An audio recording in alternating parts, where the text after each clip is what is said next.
नमस्ते बच्चों, पढ़ने के लिए सब तैयार है। आज हम पहले पार्ट को अपने कंटिन्यू करेंगे।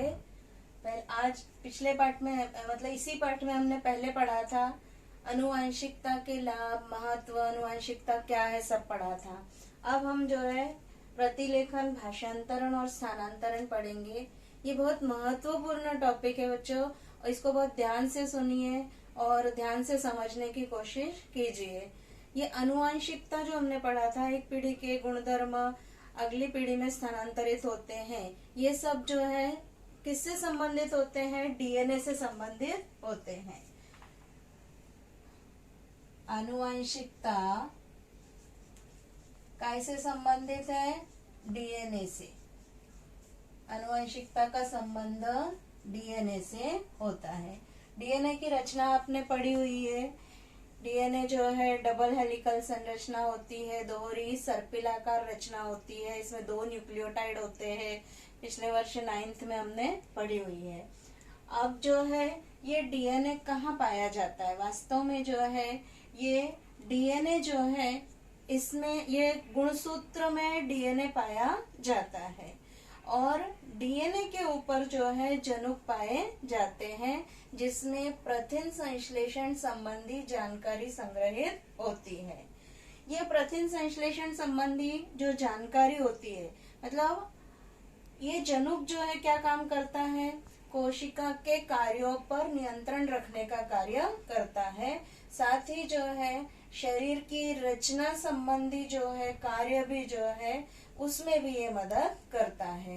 प्रथिन जो है हमारे शरीर के लिए बहुत ही महत्वपूर्ण होते हैं क्योंकि हमारे शरीर की रचना है, विभिन्न कार्य है, ये सब प्रथिन की मदद से होते हैं।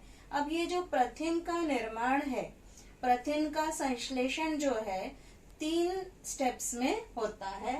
वो है प्रतिलेखन, भाषांतरण और स्थानांतरण। इसलिए ये 3 स्टेप हमारे लिए महत्वपूर्ण है। मैं आपको शॉर्ट में बताती हूँ कि कोशिका कैसी है और कोशिका के अंदर क्या होता है, जिससे आपको सरलता से समझ में आएगा।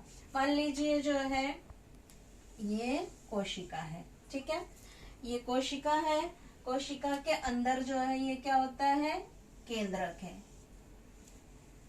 अब कोशिका के अंदर केंद्रक है, बाहर ये कोशिका है। केंद्रक में क्या पाया जाता है? केंद्रक द्रव्य पाया जाता है और बाहर जो है क्या पाया जाता है? कोशिका द्रव्य पाया जाता है।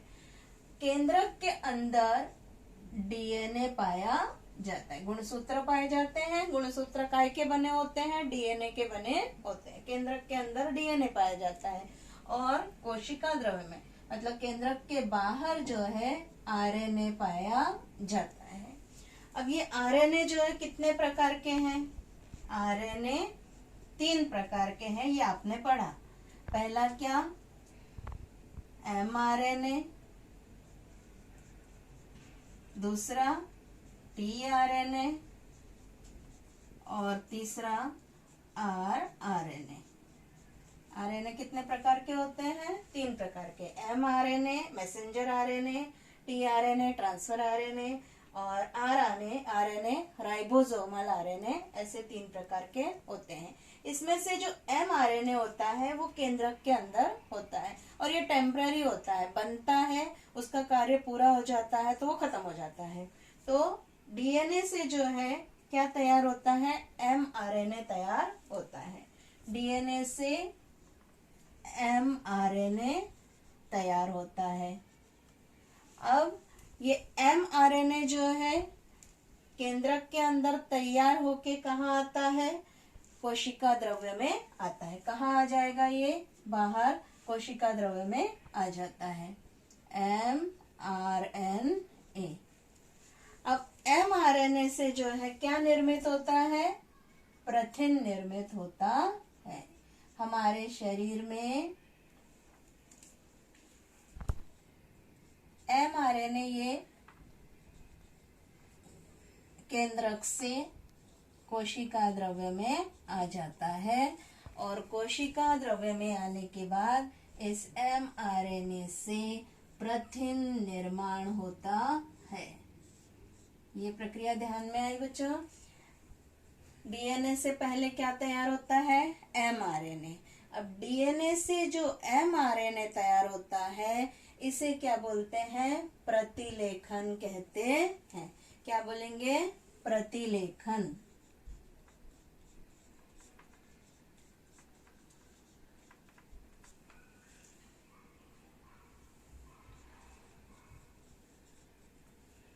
और एमआरएनए कहाँ आया? बाहर। और एमआरएनए से प्रथिन तैयार हुआ, इसे क्या बोलेंगे? भाषांतरण कहते हैं। इसे क्या बोलेंगे? भाषांतरण कहते हैं। इस प्रकार ये शॉर्ट में बताया मैंने कि डीएनए से एमआरएनए बनता है, जिसे प्रतिलेखन कहते हैं।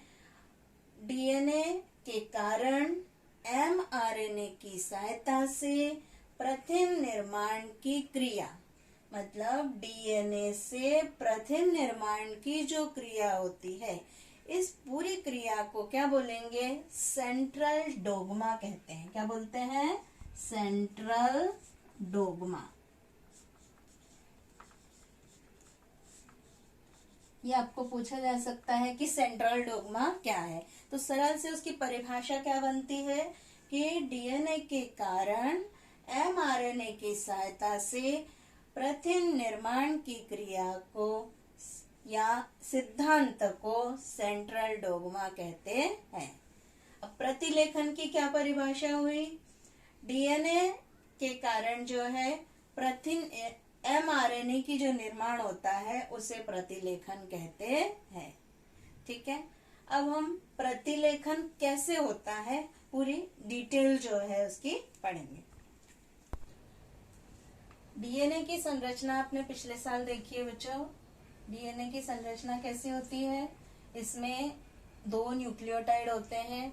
जैसे सीढ़ी जो होती है चढ़ने के लिए 2 उसके खंबे होते हैं, बीच में जो है उसके पायदान होते हैं, वैसे ही जो है डीएनए की संरचना में सीढ़ी जैसी रचना होती है।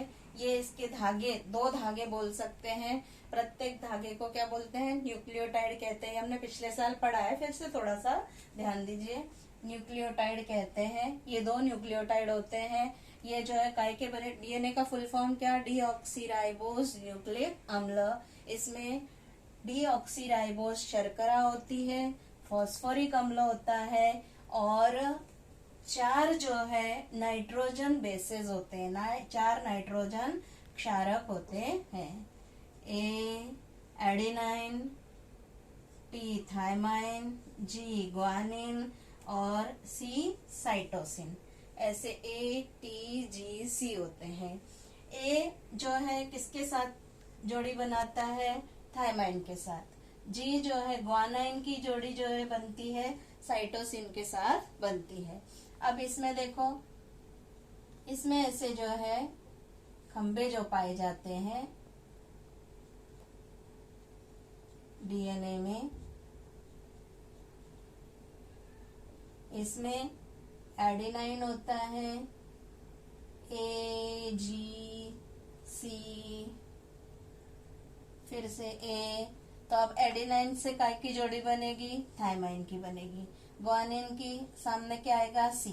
साइटोसिन के सामने क्या आएगा? जी आएगा। एडेनाइन के का सामने क्या आएगा? टी आएगा। ऐसे पूरे डीएनए में पाए जाते हैं। अब इनके बीच जो है ऐसे बंध पाए जाते हैं। ए टी से जुड़ता है, जी सी से जुड़ता है, सी जी से जुड़ेगा, ए हमेशा टी से जुड़ेगा। मतलब एडेनाइन थायमाइन इन सबके बीच हाइड्रोजन बंध पाए जाते हैं। अब प्रतिलेखन की क्रिया में क्या होता है कि ये जो डीएनए का जो घुमाव है, ये एक घुमाव जो है क्या हो जाता है? खुल जाता है। तो इसकी संरचना कैसे हो जाती है? देखो, ऐसी एक घुमाव खुल गया तो ये कैसा हो गया? सीधा, और बाकी घुमाव इसके वैसे ही रहेंगे।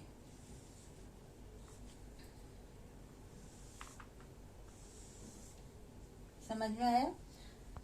एक घुमाव खुल गया तो ये ऐसे हो गया। इसके बाद जो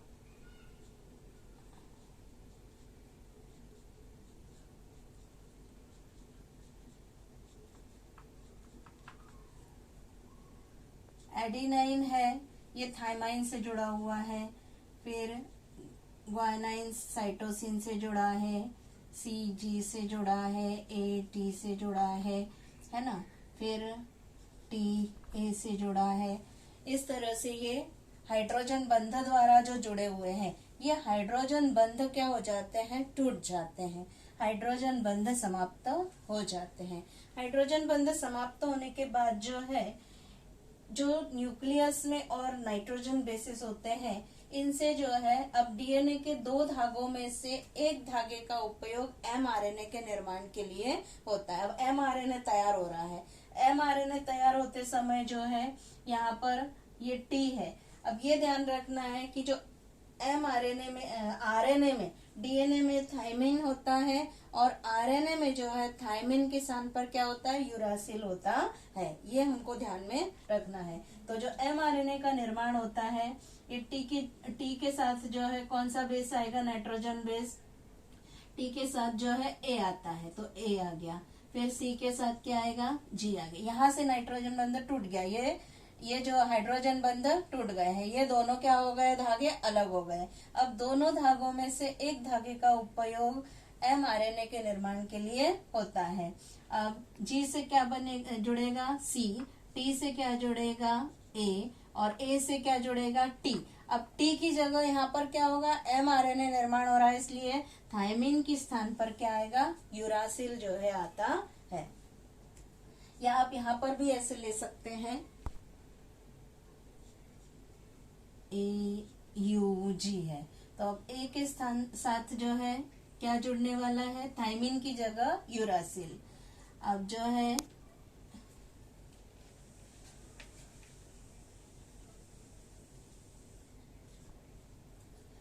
साइटोसिन के स्थान पर ग्वानिन। इस तरह से ये जुड़ते हैं। अब यहाँ पर जो है एक स्टैंड सा तैयार हो जाता है, ये जुड़ जाते हैं और एक न्यूक्लियोटाइड तैयार हो जाता है, और फिर जो है ये तैरता रहता है और तैर तैर कर ये बाहर आ जाता है। क्या आ जाएगा, बाहर आ जाएगा। अब बाहर आने पर इसकी संरचना कैसे दिखाई देगी, बाहर आने पर जो है इसकी संरचना ऐसे दिखाई देगी।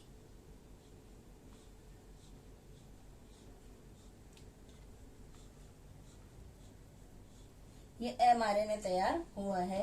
अब इसमें जो है ये क्या है, यूरासिल,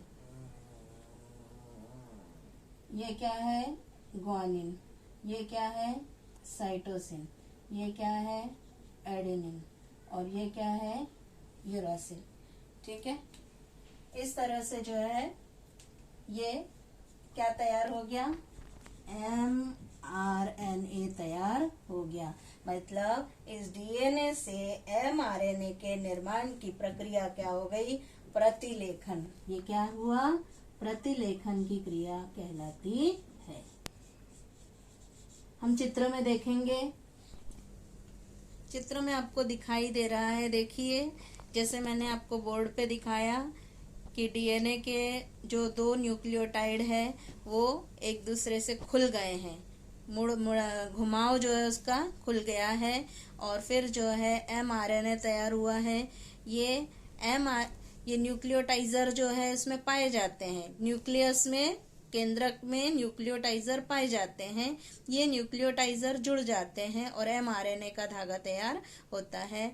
mRNA तैयार होकर जो है तैर तैर के ये केंद्रक में आ जाता है। इस प्रकार RNA निर्मित करने की इसी प्रक्रिया को प्रतिलेखन कहते हैं। हमारे शरीर में जो है प्रथिन की बहुत आवश्यकता होती है। योग्य प्रकार के प्रथिनों की समय समय पर निर्मित होना अत्यंत आवश्यक होता है, इसीलिए ये प्रतिलेखन की क्रिया होती है। इस प्रकार आज हमने क्या पढ़ा, प्रतिलेखन समझा कि प्रतिलेखन क्या होता है। इसके बाद की क्रिया आती है भाषांतरण, वो हम अगले क्लास में पढ़ेंगे। धन्यवाद।